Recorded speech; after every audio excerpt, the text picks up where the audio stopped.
Now, imagine a universe just like Flatland, truly two-dimensional, and entirely flat in every direction, but with one exception.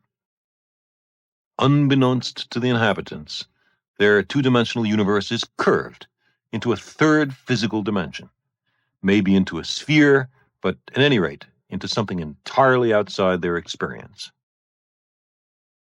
Locally, their universe still looks flat enough, but if one of them, much smaller and flatter than me, takes a very long walk along what seems to be a straight line, he would uncover a great mystery.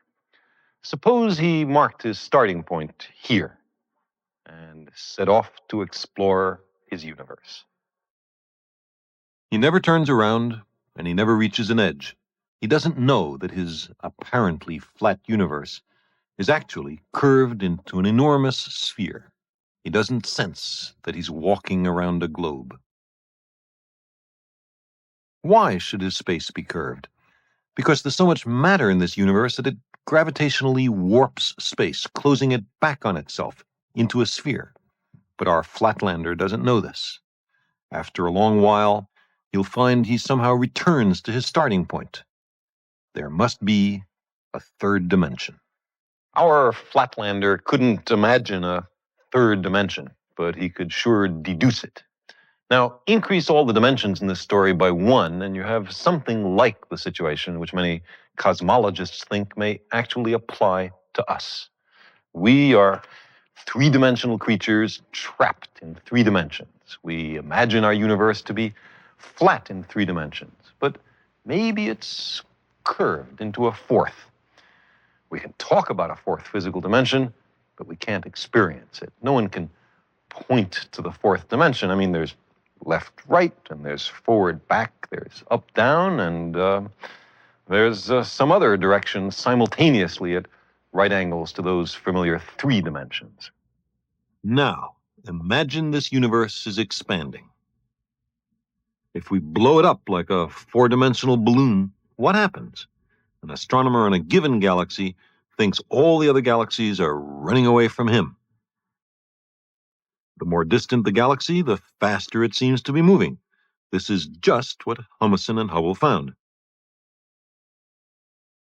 On the surface of this curved universe, there is no boundary or center. The universe can be both finite and unbounded.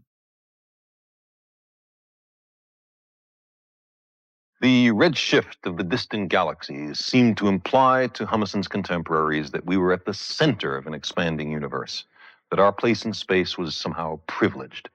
But if the universe is expanding, whether or not it's curved into a fourth dimension, observers on every galaxy will see precisely the same thing. All the galaxies rushing away from them as if they had made some dreadful intergalactic social blunder.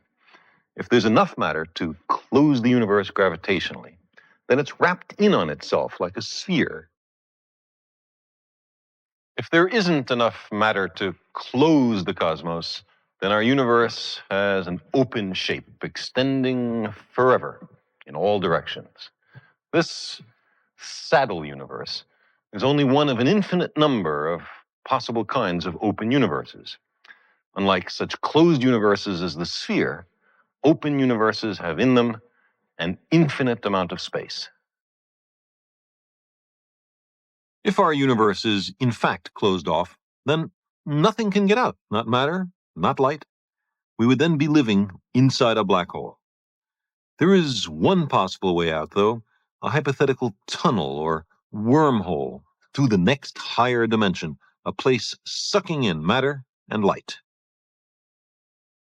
Can we find such a wormhole? Could we survive the trip? We might emerge in some other place and time, perhaps in another universe, or perhaps somewhere else in our own.